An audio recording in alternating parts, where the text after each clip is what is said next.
Hola, soy Ángel Moreno y soy vecino de la cooperativa esta de viviendas. Soy Fermín Alegría y soy vecino y miembro de esta cooperativa cuando construyó la finca. Soc Enric Sanchis i visc en esta casa des de 1990.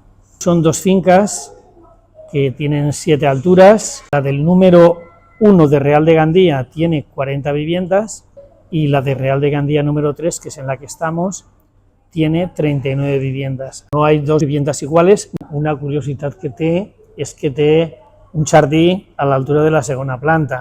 Té una font.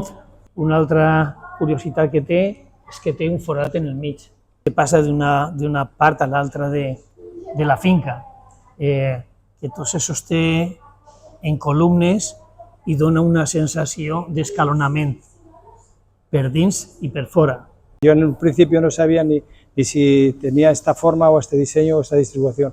Fue conforme pasó el tiempo, te ibas dando cuenta de que los planos iban encontrando unas características de unas viviendas muy raras, sobre todo pensar que habían duples, eso era impensable. N'hi hagué una ocupació d'aquest edifici per part dels obrers que no havien cobrat de la tercera constructora i estigueren vivint així més d'un mes. Com a mínim eren 30 o 40 persones, no te creus que s'havien quedat 4 o 5.